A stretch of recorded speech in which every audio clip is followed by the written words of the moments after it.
Hello, everyone. Welcome to today's briefing. Is today Monday morning? I would say Monday morning, and it is. Yes, it is Monday morning. Ish. Monday midday. I need my coffee. Oh my gosh. Anyways, welcome. Hi. If you are new here, I'm Ronnie Ocampo. I am a former Wildland firefighter. Hopefully in the future looking to get back into wildland firefighting, but I have two small kids, so it's a little rough right now. So I love firefighting. It's my passion. So I've created a few resources to help people who are looking to get into wildland firefighting or who are just starting out. So I'll have those down in the description for you guys to check out if you are interested in that. If you are coming in live, hello, say hello. Let me know where you're coming in from, and then if you're on the replay, put a 1 in the comments so that I know that you are watching from the replay. And I'm happy everyone is here. So today I wanted to talk about they released the name of the firefighter. So we're gonna jump into that a little bit. We'll go over to NIFC, look at some fires that are going on over there, and then I wanted to look at the 6-minute for safety on the SIT report. So let's go ahead and just roll the intro.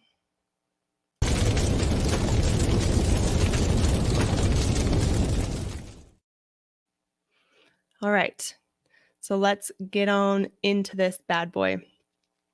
It's always so sad, to start, but this is the second firefighter in Oregon that has passed away, and they released his name. It's a 25-year-old wildland firefighter that was killed. He was struck by a tree, just like the last one was. His name was Logan Taylor, and he's from Talent, Oregon, and he was on the Rum Creek fire. And the interesting about the Rum Creek fire is that it's only 30 acres big. So when we look at the 6-minute for safety, we'll kind of discuss that a little bit more. So it's kind of it's sad.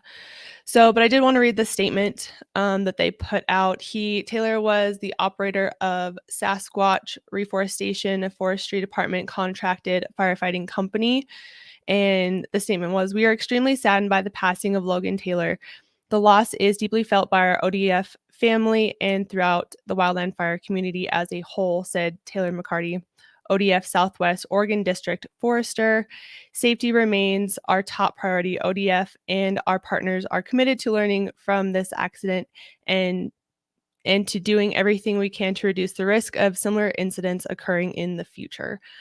A loss of a firefighter's life impacts the whole firefighting community, and we send our condolences to the family, friends, and coworkers," said Elizabeth Bergdahl, BLM Medford District Manager.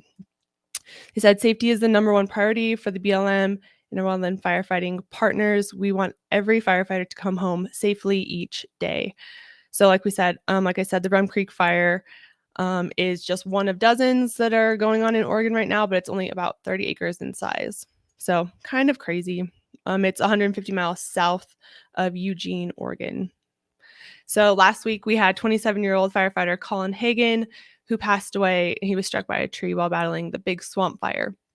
So I was looking at this, and I was just kind of going through fire news, and I had seen that I was over on my Instagram, and so I wanted to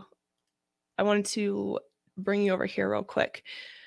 So I was on my Instagram scrolling through, and I saw a post from Hot Shot Brewery of Taylor, and I was like, "Oh, I want to share this." I was going to share it to my story. Thank goodness I read the caption before I posted it, because I was like, "Oh, there's going to be a GoFundMe, and I want people to participate." So I wanted to put that on my story. No, I'm glad I read it. It says, "In our storyline, we added something from our and some of the Craig IHC members, or the it's the Hot Shot Crew members. There's a scam fundraiser. It's pretty sad. Someone would take advantage of what happened. They have that the service is on September 11th, but it already happened, and quite a few folks tried to reach out to this person putting on the GoFundMe with no answer back." So, do not give any money to this because it's a scam. How sad is that people are doing that? So, and there's already 6 donors that had participated in this. I don't know if you can see that, but of course their goal was to raise 25 grand. So, that's really sad. Don't give to this. He already had his funeral service. So, that's really crappy, but just letting you guys know, I wanted you to be aware that I saw that, and I'm so glad that I read the caption because holy moly. Um, hey Ben from SoCal, how you doing? Ryan, hello, welcome guys. I'm so glad you guys are here. So, anyways, just wanted to put that out there that don't participate in that because that's really sad. Anyways, okay, so let's go on over to NIFC. All right.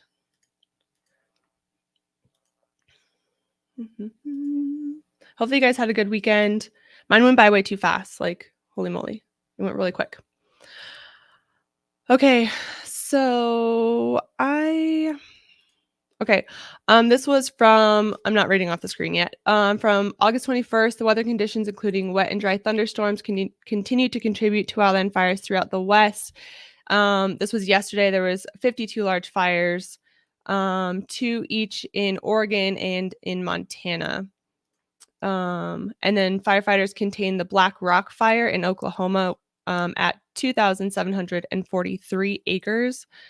And so then today's news is there are 48 large fires and complexes have burned a lot of acres in 11 states. There's 2 new large fires that were reported. One is in Florida and one is in Wyoming. Firefighters contained 5 large fires yesterday. And then more than 8,600 wildland firefighters and support personnel are assigned to incidents across the country. There are red flag warnings for fire weather. Watches are in effect today for parts of Northeast Oregon, Southeast Washington, and Central Idaho for lightning storms over dry fuels and above normal temperatures. So the Northwest is still going pretty good. So hopefully, if you're not out there already, hopefully you guys get something. I know a lot of people are pretty bummed that they're not out and about yet, out on too many fires. So hopefully you guys will get something pretty quick. And so that's really all that was going on over there. There's not any specific fires that I wanted to look at unless there was anything, any fires that you guys were interested in going over. So let me know if there's any fires that you had your eye on. But I don't think anything is too important over here. So, and of course, if you guys have any questions or comments, please let me know because we'll have the questions and comments coming up here in just a little bit. Today's gonna be pretty quick, I think. So let's go over. We're gonna go over to the swooping. Just helps me make chapters for you guys. So that we know the topics, because some people are interested in, fire news. Some are interested in what's going on with the different fires, and some are wanting other things. So it just helps me. Okay, so we're gonna go over to the SIT report and take a look at this. So since there was 2 firefighters that had passed away, I think this was like why this is the topic. So it's common denominators of fire behavior on tragedy fires. And you can find this in your IRPG. So this one is the yellow one. So this is the new one. This is the 2022, but mine is 2006. So this is an old one, super old. And the next one that I have is 2014. I cannot find my 2018 or my 2022. So the 2022 is this yellow color. However, I don't have it. But if you do have your IRPG, your incident response pocket guide, you can take a look at it in there. In the green one, it's on page 5. You can go to the table of contents. It literally says common denominators of fire behavior on tragedy fires. And this one, it's in the green section on page 5. And this one, you guys, they update this every year or every 4 years. And this one only has 4. And where on the 6 minutes for safety, there is 5 major common denominators. So these definitely do get updated. Okay, so use the IRPG to review and discuss the 5 major common denominators of fire behavior on fatal and near fatal fires. These common denominators have been identified through studies of tragedy fires. It's important for firefighters to readily recognize them to prevent future tragedies. So these fires occur, one, on relatively small fires or deceptively quiet areas of large fires. So, like we said, that fire that Logan was on, it's only 30 acres. It's relatively small. In relatively light fuels such as grass, herbs. Why can't I say that word right now? You guys know what I'm saying. And light brush. I'm gonna drink my coffee. Oh my goodness. I have a 6 baby, okay? Give me some grace. 3, when there is an unexpected shift in wind direction or in wind speed. Wind is no joke, man. I remember my coworker, he got burned because the wind shifted. That was really scary, actually.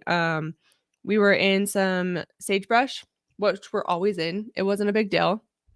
And the wind picked up and started going pretty good. And, we're out there and we know what's going on. We're paying attention. And our crew boss, said in Idaho, we could have people up on top of the truck. So we had someone up on top and he was like, "Hey, make sure you're watching the fire to make sure it doesn't hook around us." And because I think he knew maybe the wind was going to shift or at least he had that situational awareness. I didn't. So he was like, he made sure that person up there was like, "Hey, make sure you're watching the fire." And then my other coworker that was down the ground spraying, the wind shifted and it flared up and he got burned. So that was kind of crazy. So wind is no joke. When fire responds to topographic conditions and runs uphill. So of course we know topographic features, chimneys, smokestacks is just gonna shoot the fire right up the mountain. So you want to make sure you're staying away from those.